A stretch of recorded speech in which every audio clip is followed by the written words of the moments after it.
مقدس سرزمین فلسطین پر یہودی مملکت اسرائیل کی جانب سے کی جانے والی ظلم و بربریت کی سخت الفاظ میں مذمت کرتے ہوئے ریاستی وزیر داخلہ الحاج محمد محمود علی نے کہا کہ بابائے قوم مہاتما گاندھی جی نے 1946 میں ہی آزاد مملکت فلسطین کی تائید اور حمایت کی تھی۔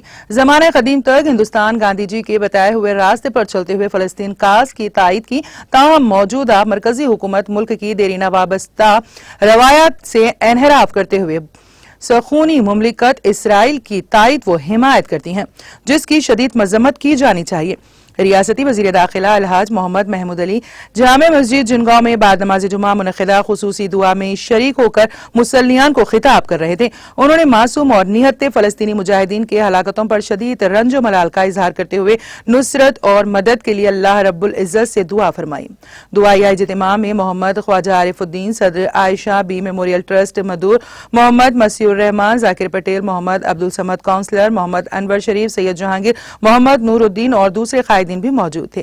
حضرت مولانا محمد شاکر حسین قاسمی امام و خطیب جامع مسجد نے مسجد اقصی کے تحفظ، فلسطینی مسلمانوں کی تائید و حمایت اور فتح و نصرت، ظالمین کو ہدایت یا موت اور ہلاکت کے لیے اسلام کی سربلندی کے لیے رخت انگیز دعا فرمائی۔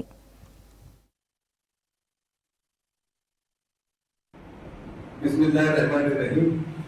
السلام علیکم ورحمۃ اللہ وبرکاتہ۔ آج میں جنگاؤں آیا ہوں چونکہ مرکز جا رہا تھا یہاں نماز پڑھنے کے لیے صبح کی نماز، اور میں تمام بھائیوں کو بہت دل کی گرم سے گزارش کروں گا کہ آپ لوگ، میں امام صاحب سے میں گزارش کروں گا کیونکہ آج کے حالات میں فلسطین میں بہت پریشان ہے فلسطین کے لوگ۔